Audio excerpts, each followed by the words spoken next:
Vote কারচুপির মতো vote গণনাতেও জালিয়াতি হলে প্রতিহত করার হুঁশিয়ারি দিয়েছেন ছাত্রদল প্যানেলের ভিপি প্রার্থী আবিদুল ইসলাম খান। সুষ্ঠু ভোট গণনা হলে ডাকসুতে ছাত্রদলের ভূমিধস বিজয় হবে বলে দাবি করেছেন তিনি। গণনায় জালিয়াতি হলে সম্মিলিতভাবে তা প্রতিহতের ঘোষণাও দিয়েছেন আবিদ। সন্ধ্যায় সংবাদ ব্রিফিংয়ে আবিদ বলেন, বিশ্ববিদ্যালয় প্রশাসন চরম ব্যর্থ হয়েছে। রোকেয়া হল ও অমর ২১ হলে কারচুপির অভিযোগ নিয়ে উদ্বেগ জানান তিনি।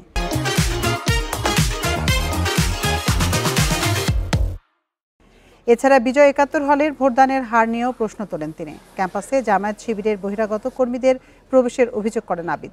এদিকে ভোট কারচুপির অভিযোগ নাকচ করেছেন ঢাকা বিশ্ববিদ্যালয়ের উপাচার্য অধ্যাপক ডক্টর নিয়াজ আহমেদ খান।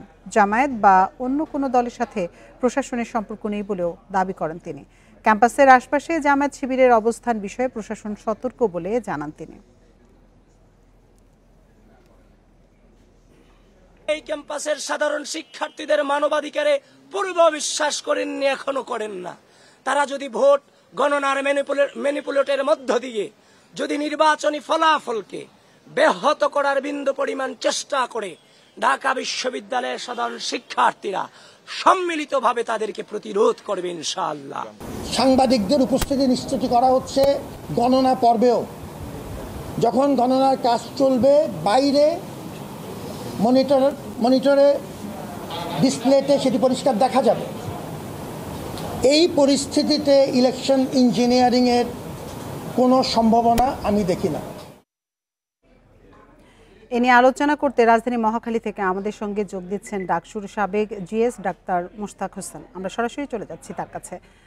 ডাক্তার মুশতাক হোসেন, আপনাকে স্বাগত জানাচ্ছি আমাদের ইন্ডিপেন্ডেন্ট সংবাদে। আপনার কাছে শুরুতেই জানতে চাইব যে ফলাফল যাই হোক, তা মেনে নেওয়া সংস্কৃতি তৈরির প্রত্যাশা এই তরুণ প্রার্থীরা তৈরি করতে পারবে কিনা, এবং নাকি আপনি সংকটের কোনো শঙ্কা দেখছেন? ডাকসু নির্বাচন নিয়ে আপনার সার্বিক মূল্যায়ন জানাবেন।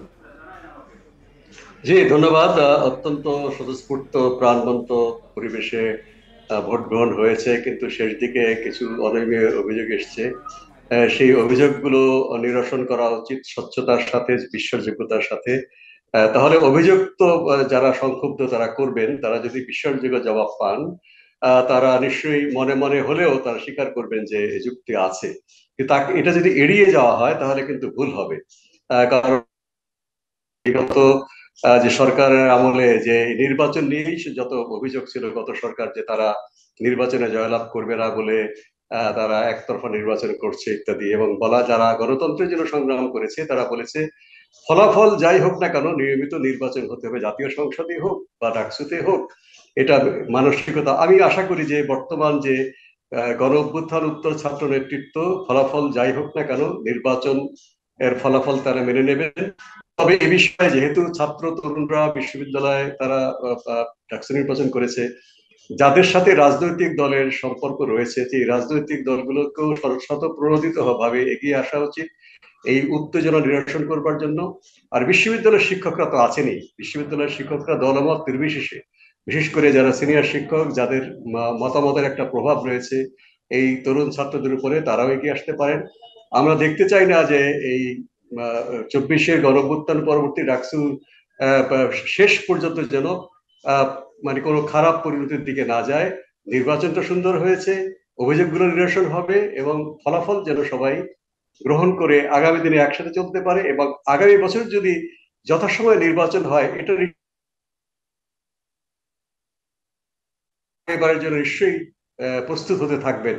তাহলে কিন্তু আমরা অনেক সমস্যার একটা সমাধানের জায়গা খুঁজে পাবো।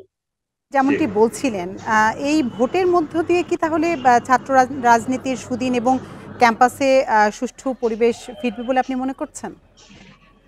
এটা একটা বড় পদক্ষেপ।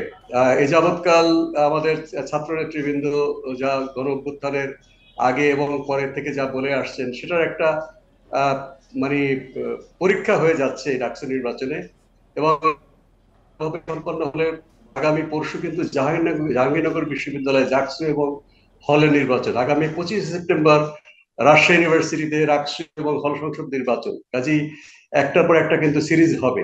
কাজে সবাই দায়িত্বশীল আচরণ করবেন। এতকাল যাবৎ তারা যে কথা বলে এসছেন গণতন্ত্রের লড়াই করতে গিয়ে, সেই কথাগুলো যেন তারা বাস্তবায়িত করেন। এবং এখানে বিশ্ববিদ্যালয় কর্তৃপক্ষ এই বিষয়টি মনে রেখে তারা কিন্তু একেবারে খুবই মানে সচেতন ভাবে যৌক্তিক সিদ্ধান্ত নিতে হবে এবং সকল মতের শিক্ষকদেরকে সাথে নিয়ে, এবং সাংবাদিক একটা ভালো সিদ্ধান্ত নিয়েছেন, সাংবাদিকদের পাশে রেখে তারা যেন এই সিদ্ধান্তগুলো নেন এবং সবকিছু স্বচ্ছতার সঙ্গে সম্পন্ন করেন। নিশ্চয়ই আমরা ভালো কিছুর অপেক্ষা থাকবো। ডাক্তার মুশতাক, আপনাকে অসংখ্য ধন্যবাদ আমাদের সাথে যোগ দেওয়ার জন্য।